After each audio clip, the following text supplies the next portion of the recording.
Well, let's get to the important stuff first. What are we eating for lunch today on Out to Lunch with Judy, before we get into the meat and potatoes of this lunchtime visit? So I'm having what is called a principessa salad.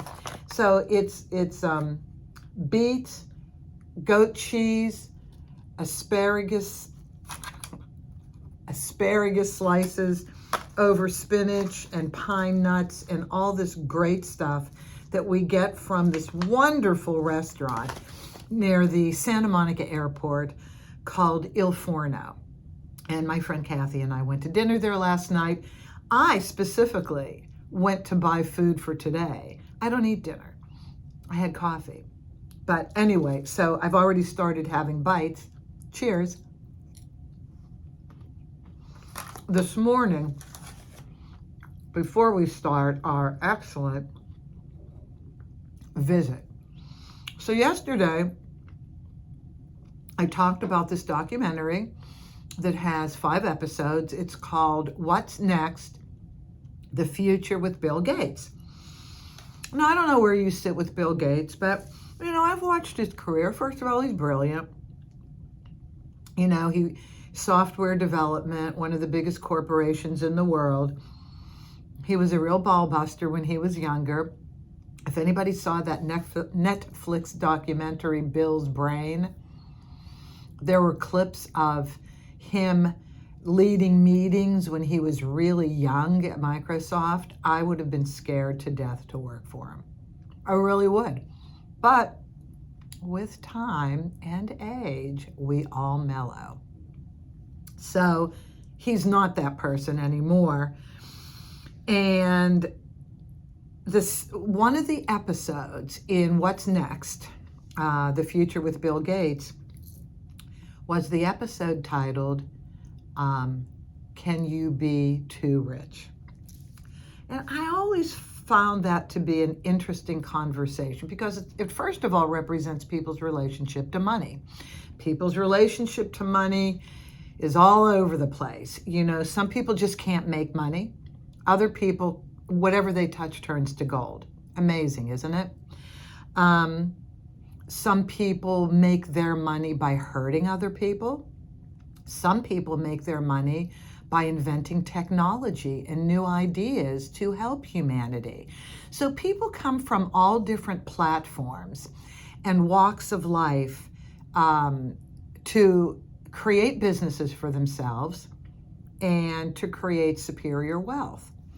Well, as Bill has been talking about it ever since the Bill and Melinda Gates Foundation opened, he wants to give back. So he's given almost half of his wealth to different causes around the world and brought in other very significant financial leaders to also donate their money because his philosophy, Warren Buffett's philosophy, and even now recently Mark Cuban's philosophy is you can't limit what people make. That's ridiculous. You can't limit in a capitalist society what people make. You can regulate how they make it. Again, are you hurting people? Are you hurting the country? Are you hurting the world by how you're making money? That's one question.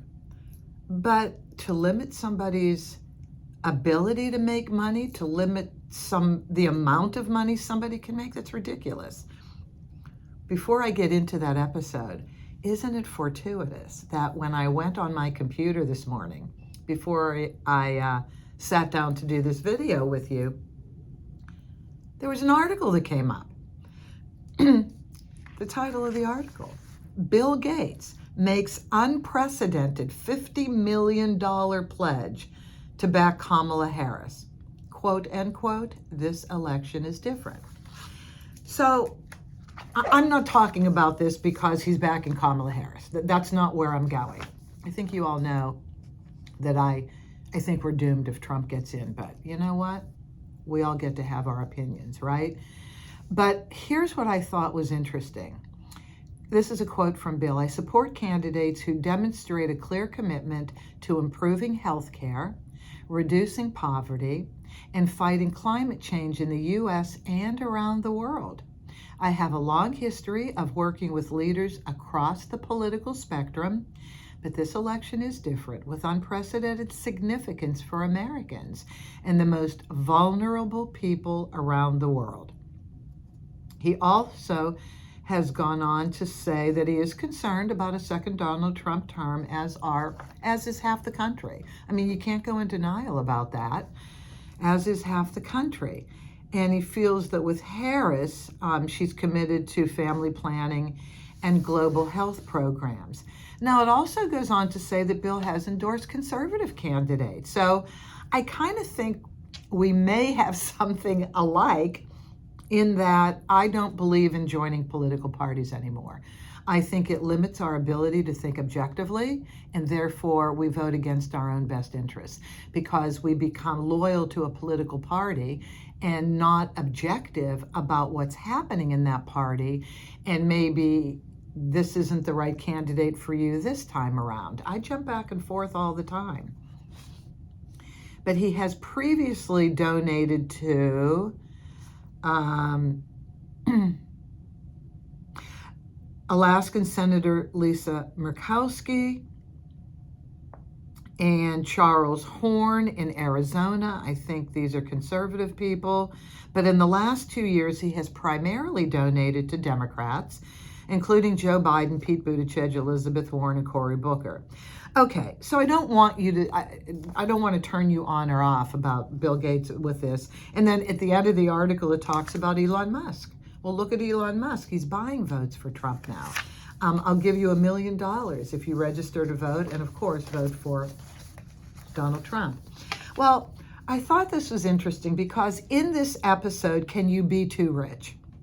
There are a number of people who speak. Well, Mark Cuban speaks, and Mark Cuban wrote a check for $2,888,000, like for 2023's taxes, and he posted it on X because he said, I am proud of the businesses that I've built. I am proud that I was able to employ so many people, and I don't mind paying my fair share, especially if it goes back into investing in America and helping people. So you have people, billionaires, that either make their money by innovating in healthcare, innovating in science, innovation in technology, or you have people who make their money in other ways that require many accountants to fudge. We know what happened to Donald Trump, right? So many other people. You know, when he was found to have fudged the books way too many times, Alan Weisselberg, his accountant, goes to jail. Not Trump, the accountant. Okay. Bernie Sanders. I know this is red meat for some people. Bernie Sanders was on. Bernie Sanders, of course, thinks you should limit the amount of money anybody makes. Okay, Bernie, this is a capitalist society. I don't think you can. I agree that we need to change the tax codes, that we need to do maybe a consistent 10% of gross off the top of what you personally make and what your business makes. I don't know. I'm not an economist. But this is language and ideas that have been floating around. You can easily, if you are prone to making hundreds of millions of dollars or billions of dollars, which I can't even fathom,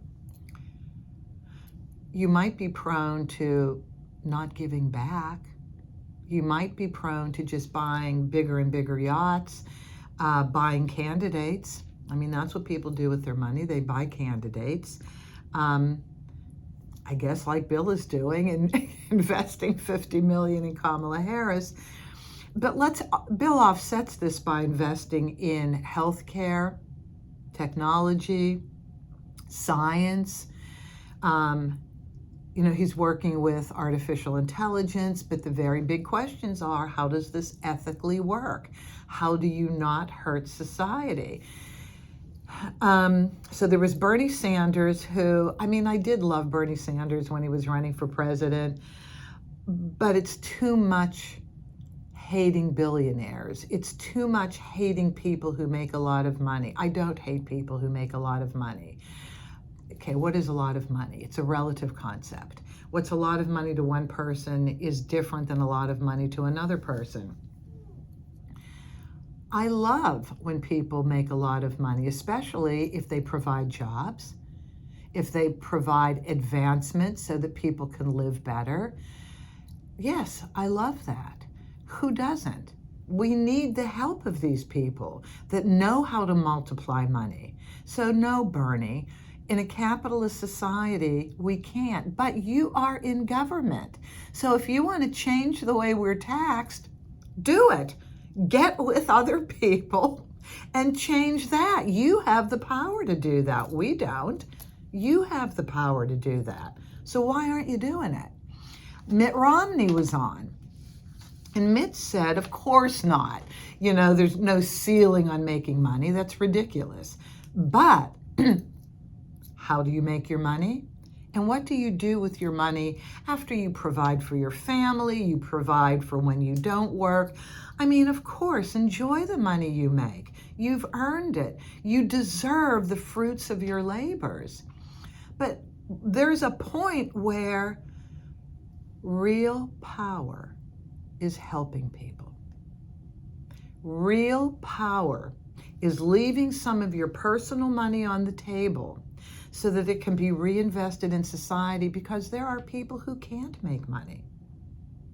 There are people, I'm working up an appetite now, folks. There are people who, and getting to the end of the video, there are people who aren't able to function. They were either born with disabilities, mental, physical, emotional. There are people who were born into families that have effed them up beyond belief. Is it their fault? No. They were born into these families. As human beings with a soul, as human beings who care about other human beings, meaning you care about yourself so much that you would want to not only take care of yourself properly, take care of your family, but take care of other people, because we are a family of people. Yes, we have our biological family, but we have our neighborhood as our family, our state is our family, our county is our family, our country is our family. You know, we are a family of human beings, and we need to take care of one another. Yes, we need to set people up to be responsible for themselves so we can invest in education, we can invest in social programs to help people improve their lives so that they can give back, to society. I'll leave you with this. Back in the 80s, I wrote a letter to Donald Trump. He had already built Trump Tower, and he was accessible. I wrote a letter because he wanted to invest in Soho, so wanted to make Soho up and coming. Okay, neighborhoods in New York have been up and coming neighborhoods, transformed neighborhoods. But the building that he bought and wanted to transform into a luxury apartment building, again, nothing wrong with that. He would have had to have displaced hourly wage workers that needed to be in that part of town to go to their jobs and raise families. And he had already been making money. Well, made money with his dad, you know, with the apartment rentals and the boroughs of New York. But he was going to displace all these people. They had nowhere else to go. They would have to find. And I wrote him a letter and I said, real power, real authority. If you really want to be loved by people, don't do that. Find another building that you can transform, because we need these people. We need the hourly wage workers. And I sent it to Trump Tower. No, I never got an answer. But I had to say it. Real power is leaving money on the table and reinvesting in our community of humans. And that's my out to lunch message for today.